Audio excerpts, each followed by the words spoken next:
Hello दोस्तों, तो इस एपिसोड की शुरुआत में हम देखते हैं वैंग हाओ को, जो अपने बहुत सारे दोस्तों के साथ एक प्लेस पर आ चुका है जो स्पिरिचुअल माउंटेन होता है। इसके बाद हम देखते हैं कि वहाँ पर आइस लेडी खड़ी होती है जो वहाँ के आसपास का ऑरा अब्जॉर्ब करने लगती है, क्योंकि दोस्तों स्पिरिचुअल माउंटेन का ऑरा बहुत ही ज़्यादा प्योर है और इसीलिए दोस्तों जो भी कल्टीवेटर अपनी कल्टीवेशन को इंक्रीज करना चाहता है वो यहाँ से आसानी से ये कर सकता है। इसके बाद हम देखते हैं कि जो भी लोग वहाँ पर है वो अपने कल्टीवेशन को बूस्ट करने के लिए बारी बारी से यहाँ का ऑरा अब्जॉर्ब करने लगते हैं, यानी वैंग हाओ के साथ साथ उसके सारे दोस्त भी बारी बारी से अपना कल्टीवेशन बूस्ट कर रहे होते हैं। इसके बाद हमें दिखाया जाता है जो आइस लेडी है वो वैंग हाओ से कहती है कि तुमने यहाँ का ऑरा अब्जॉर्ब क्यों नहीं किया, जिसका रिप्लाई देते हुए वैंग हाओ कहता है कि ये जगह बहुत ही ज़्यादा खास है और क्योंकि आप लोग यहाँ पर पहली बार आए हो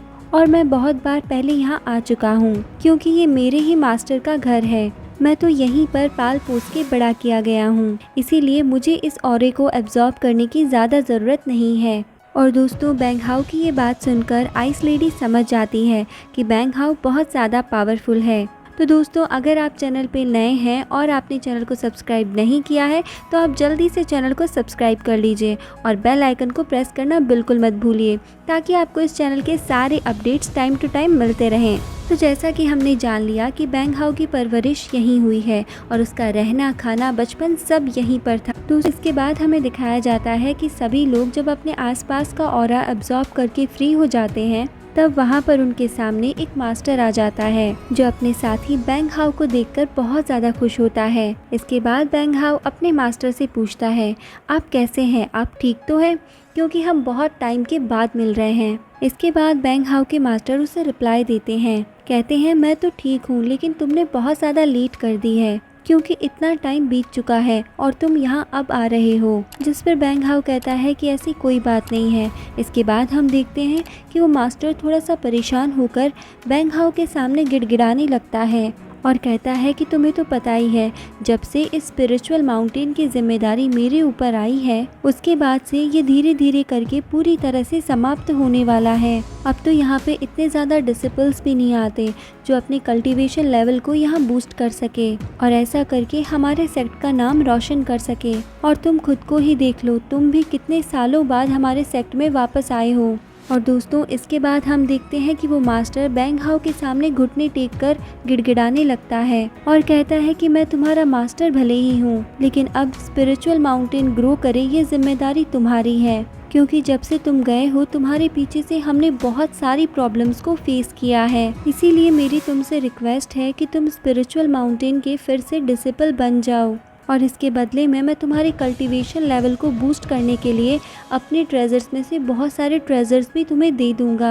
और दोस्तों वैंग हाओ उसकी बात सुनकर उससे कहता है, मास्टर प्लीज़ आप खड़े हो जाइए, आप ऐसे ही घुटनों पर ना आइए। इसके बाद हम देखते हैं कि ब्रदर लैन इनकी बातें सुनकर वहाँ आगे आता है, जो बहुत ज़्यादा लालची है और पैसे को ही चाहता है और इसी वजह से यहाँ पे भी वो बस अपना लालच ही दिखाता है। अब वो मास्टर से कहता है कि वैंग हाओ भला तुम्हारे सेक्ट को अब क्यों ज्वाइन करेगा, भले ही तुमने वैंग हाओ को बचपन में पाल पोस के बड़ा किया हो, उसको ट्रेनिंग दी हो, लेकिन अब वैंग हाओ के पास तुम्हारा कुछ भी नहीं है। और वैंग हाओ इन सब के लिए उसको बहुत रोकता है कि आप प्लीज़ ऐसी बात मेरे मास्टर से मत कीजिए।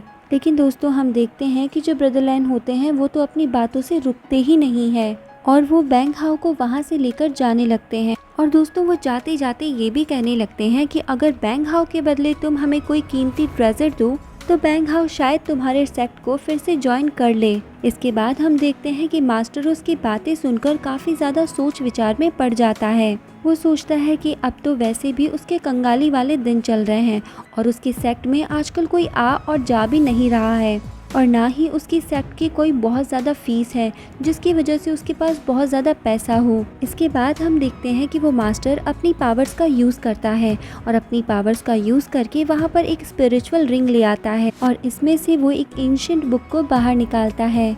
दोस्तों इस बुक में कल्टीवेशन के अलग अलग मेथड्स दिए होते हैं। इसके बाद वो अपनी बुक को सीधा ही ब्रदर लैन को दे देता है और हम देखते हैं कि ब्रदर लैन इस बुक को पाकर काफ़ी खुश हो जाता है, लेकिन फिर भी वो अपनी खुशी को वहाँ दिखाता नहीं है और अपने लालच को और भी ज्यादा पूरा करने के लिए बोलता है कि इतनी सी बुक से आखिर हमारा क्या होगा। इसके बाद वो बेचारा मास्टर भी सोच में पड़ जाता है कि मैं अब क्या करूँ, मेरे पास तो अब कुछ नहीं बचा है। लेकिन फिर भी वो अपने स्पिरिचुअल रिंग में से बहुत सारे स्पिरिचुअल स्टोन्स बाहर निकालता है और दोस्तों असल में इनकी कीमत बहुत ही ज्यादा थी और ये देखकर ब्रदर लैन भी पिघल जाते हैं क्योंकि इनकी कीमत उनको भी पता है। इसके बाद हम देखते हैं कि बैंग हाओ अपने मास्टर की सच में मदद करना चाहता था, इसीलिए वो इन सभी को स्वीकार करने से मना कर देता है। लेकिन उसके मास्टर ये कहते हुए उसे ये सब दे देते हैं कि ये सब तुम्हारे ही काम आएंगे, तुम्हारे लिए अच्छे रहेंगे। दोस्तों इसके बाद हम देखते हैं कि बैंग हाओ के दोस्त एक एक करके बैंग हाओ के मास्टर को अपना इंट्रोडक्शन देते हैं और इस इंट्रोडक्शन में हमें पता चलता है कि वहाँ पर बीस्ट क्लैंग के लोग, स्पिरिचुअल क्लैंग के लोग और साथ ही में फेरी क्लैंग की जो परियां होती हैं वो सब वहाँ पर मास्टर को इंट्रोडक्शन देती है। और इसके बाद हम ये भी देखते हैं कि वहाँ पर खड़ी जो प्रिंसेस होती है वो बैंग हाओ से चिपकते हुए कहती है, मुझे अपना परिचय देने की शायद कोई ज़रूरत नहीं है क्योंकि मैं बैंग हाओ की सबसे ज़्यादा अच्छी और ख़ास दोस्त हूँ। लेकिन दोस्तों इस बात को सुनते ही लिटिल ड्रैगन अपनी टांग बीच में ले आता है और थोड़ा सा टॉन्टी वे में बोलता है कि अच्छा ये सबसे अच्छी दोस्त है। और दोस्तों इस तरह से यहाँ पे इनकी टॉन्टिंग वाली वर्बल फाइट हमें देखने को मिलती है। अब सीन चेंज होता है जिसके बाद हमें डेविड को दिखाया जाता है जो अपनी पावर का यूज करके एक डिसिपल को मार रहा था और इसका रीजन ये था कि उसने अपने क्लैन के एक डिसिपल को बैंग हाओ को ढूंढने का काम सौंपा था। और दोस्तों डेविड ही बैंग हाओ का सबसे बड़ा दुश्मन है और इसी वजह से वो बैंग हाओ को ढूंढकर उसे जान से मारना चाहता है। और प्रीवियस एपिसोड्स में भी यही हुआ था कि डेविड ने बैंग हाओ को बहुत बार मारने का ट्राई किया था और दोस्तों यही रीजन था कि बैंग हाओ ने अपने टेलीपोर्टेशन पावर का यूज किया और वो इस स्पिरिचुअल माउंटेन के वर्ल्ड में आ गया। और दोस्तों बैंग हाओ के बारे में तो डेविड पता करने के लिए बहुत पागल था और यही वजह है कि जब उसके डिसिपल ये काम नहीं कर पाते हैं तो वो उन्हें मार देता है। इसके बाद डेविड अपने सभी डिसिपल से बोलता है कि अगर तुम लोगों ने 2 दिन में बैंग हाओ को नहीं ढूंढा तो तुम सब के सब यहाँ पर मारे जाओगे। दोस्तों इसके बाद हम देखते हैं कि उन्हीं में से एक डिसिपल आगे आता है और कहता है कि मैंने बैंग हाओ को ढूंढ लिया है। और जब डेविड उसके बारे में पूछता है तो वो डिसिपल उसे बता देता है कि मुझे लगता है कि बैंग हाओ स्पिरिचुअल माउंटेन में गया है। इसके बाद डेविड वहाँ पर खड़ी हुई अपनी एक डिसिपल के साथ स्पिरिचुअल माउंटेन की तरफ निकल जाता है। इसके बाद हमारा सीन शिफ्ट होता है और एक सिटी में आता है और दोस्तों इस सिटी का नाम होता है तियान सिटी। इसके बाद हम देखते हैं कि बैंग हाओ उसके साथ में ब्रदर लैन, लिटिल ड्रैगन और प्रिंसेस वहाँ पर आ चुके होते हैं और तभी बैंग हाओ और उसके सारे दोस्त इस सिटी की सुंदरता के बारे में बातें करने लगते हैं क्योंकि दोस्तों वास्तव में ये सिटी देखने में बहुत ही ज़्यादा खूबसूरत थी। आपको ये सिटी देखने में कैसी लग रही है आप हमें कमेंट सेक्शन में कमेंट करके ज़रूर बताना। इसके बाद हमें उसी सिटी में एक जगह को दिखाया जाता है और यहाँ पर हम एक बंदे को देखते हैं और दोस्तों ये बंदा बहुत ही ज़्यादा गरीब था। वो बंदा उस शहर के गार्ड से बोलता है कि मुझे यहाँ अंदर जाने दो, लेकिन दोस्तों हम देखते हैं कि वो गार्ड्स काफी ज्यादा क्रूअल होते हैं और इसी वजह से वो उस बंदे को अंदर नहीं जाने देते हैं। इसके बाद वो बंदा फिर से उनसे रिक्वेस्ट करता है कि मेरी बेटी बहुत बीमार है, प्लीज मुझे अंदर जाने दो। अगर मेरी बेटी को टाइम से दवा नहीं मिली तो उसकी जान चली जाएगी। लेकिन दोस्तों फिर भी वो गार्ड्स उसकी बात को नहीं मानते हैं और दोस्तों ये सब कुछ बैन एक तरफ खड़ा होकर देख रहा होता है। और दोस्तों इसके बाद हम देखते हैं कि जैसे ही वो गार्ड उस ओल्ड मैन पर अटैक करने की ट्राई करते हैं तभी बैंग हाओ वहाँ पर आकर उसकी तलवार को रोक लेता है। लेकिन उसको देखकर वो गार्ड्स काफी ज्यादा हैरान हो चुके थे क्योंकि दोस्तों जल्दी से कोई भी इन गार्ड से पंगा नहीं लेता है।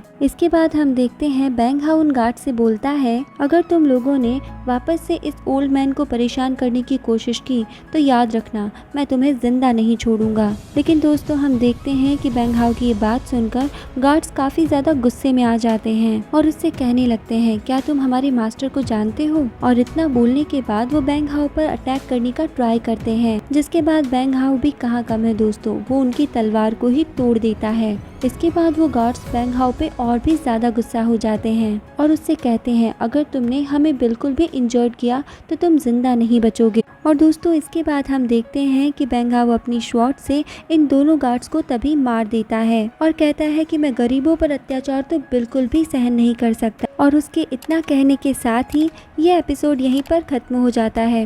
तो दोस्तों इसका नेक्स्ट एपिसोड आते ही आपको इस चैनल पे मिल जाएगा, इसीलिए आप इस चैनल पे कंटिन्यू बने रहिए। और कंटिन्यू बने रहने के लिए चैनल को सब्सक्राइब कर लीजिए और बेल आइकन को भी प्रेस कर लीजिए। और हमें कमेंट सेक्शन में कमेंट करके ये ज़रूर बताइए कि आपको ये एक्सप्लेनेशन कैसे लग रहे हैं। तो अब हम मिलते हैं नेक्स्ट पार्ट के साथ नेक्स्ट वीडियो में। तब तक के लिए bye bye, take care and thank you.